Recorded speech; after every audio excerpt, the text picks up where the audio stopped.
నేను సూర్యాపేట డిస్ట్రిక్ట్ నుంచి వచ్చాను.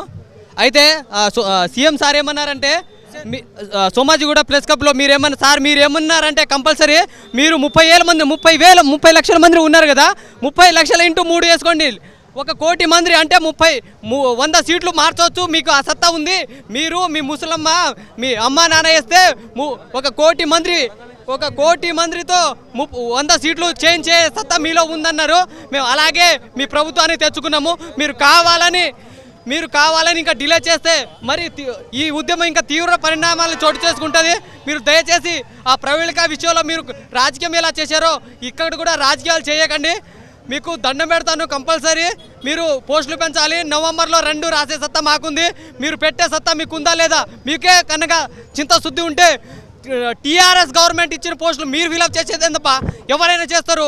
టీఆర్ఎస్కి ఇచ్చిన 783 పోస్టులు ఎవరైనా ఫిలప్ చేస్తారు. నువ్వు ఇచ్చేది ఇంకా టీఆర్ఎస్ 30,000 పోస్టులు నువ్వు అప్లికేషన్ ఫామ్ నువ్వు తీసుకుంటున్నావు. నువ్వు అల్లో లీక్ జరిగిందన్నది నువ్వే, అలాగే వాళ్లకు పత్రాలు ఇచ్చేది నువ్వే. అది లీగల్ కోసం లైబ్రరీకి వచ్చింది కూడా మీరే.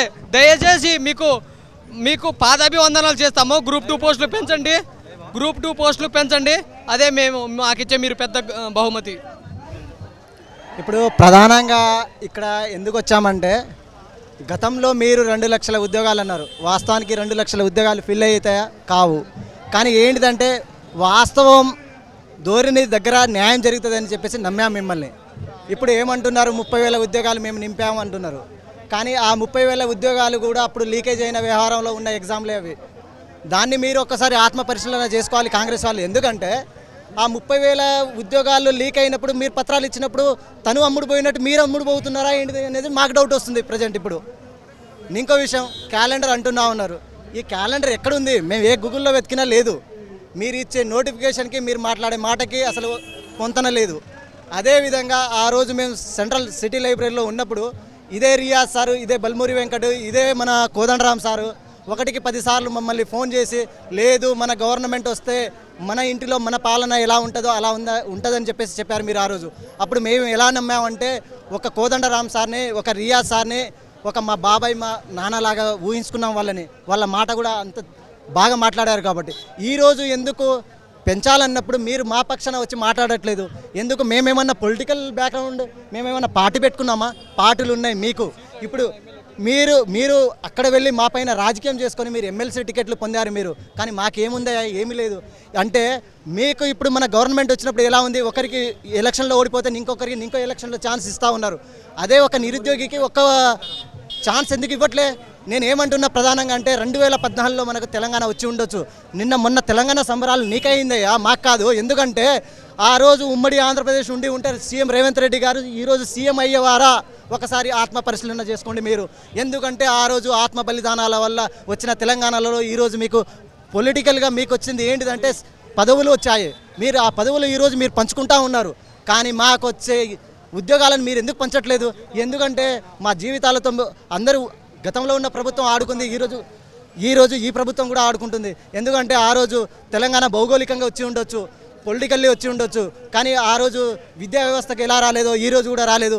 ఆ రోజు గతంలో అని ఉండే మనకు బ్రిటిషర్స్, తెల్ల బట్టలు వేసుకున్న బ్రిటిషర్స్ ఉన్నారని, ఈ రోజు కూడా తెల్ల బట్టలు వేసుకున్న ఆంధ్ర వాళ్ళే ఉన్నారు తప్ప మాకు న్యాయం చేసే వాళ్ళు లేరు. ప్రధానంగా చేసి మీరు చెప్పండి. నేను టైం వేస్ట్ చేయదు, పోయిటరీ రాసిన. నేను ఇలా ఇందిరా పార్క్ దగ్గరికి వచ్చాను. మేము ఒక చిన్న పోయిటరీ రాశాను స్టూడెంట్స్ తరఫున. నేను నిరుద్యోగిని అండ్ కవిని. అయ్యా పాలకులారా, అయ్యా పరిపాలకులారా, అయ్యా పాలకులారా, అయ్యా పరిపాలకులారా, మా గోస మీకు పట్టదు కదా సార్, మా గోస మీకు పట్టదు కదా సార్. మా కృషి లేదా మీ గెలుపులో, మా కృషి లేదా మీ గెలుపులో, మా కష్టం లేదా మా కష్టం లేదా మా కష్టం లేదా మీ గెలుపులో, మా కృషి మీ గెలుపులో, మా శ్రమ లేదా. మేము నిరుద్యోగులం సార్, మేము నిరుద్యోగులం సార్, మేము నిరుద్యోగులం. రాజకీయ నాయకుల చేతిలో బొమ్మలం, మేము బొమ్మలం, నాయకుల చేతిలో ఆట బొమ్మలం. మేము నిరుద్యోగులం, మేము పదవులు అడిగామా? గ్రూప్ 2, గ్రూప్ 3 పోస్టులు పెంచాలని విజ్ఞప్తి చేస్తున్నాం. ఒక నిమిషం మాట్లాడదాం. మేము నల్గొండ నుంచి వచ్చాము.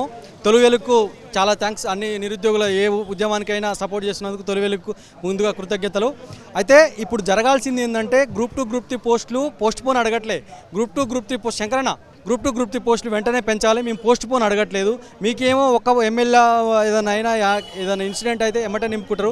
కాబట్టి వేకెన్సీస్ అన్ని 2 గ్రూప్ 2 పోస్టులు 2000, గ్రూప్ 3 పోస్టులు 3000, 1:100 చేస్తూ డిఎస్సి వాళ్ళది జియో 46 రద్దు చేస్తూ ఎమ్మటే తక్షణ జీవో లేకపోతే మా స్టూడెంట్స్ అందరం కలిసి రేపు మేము 64 మందిని అందలం ఎక్కించిన వాళ్ళం, కాలుగు బల్పాలు కట్టుకొని తిరిగి ఇవాళ మళ్ళీ మిమ్మల్ని ఆ అందలం నుంచి ఒక్కటేసారి దింపడానికి ఒక్క క్షణం కూడా పట్టదు, అరక్షణం కూడా పట్టదు. కాబట్టి పోస్టులు పెంచాలి. ఇప్పుడు ఏలుముద్రగాలేం అధికారంలో ఉంటున్నారు. పిహెచ్డీలు, తెలుగు లిటరేచర్, పెద్ద పెద్ద చదువులు, సివిల్ గ్రూప్స్ అన్ని గ్రూప్ 1 స్టాండర్డ్లో చదివిన వాళ్ళు ఇవాళ నిరుద్యోగులు ఆత్మహత్యలు చేసుకునే పరిస్థితి ఉంది. రూమ్ రెంట్ కట్టలేని పరిస్థితి. అసలైన తొలి వెలుగు. ఫాలో వాట్సాప్ @తొలి వెలుగు అఫీషియల్.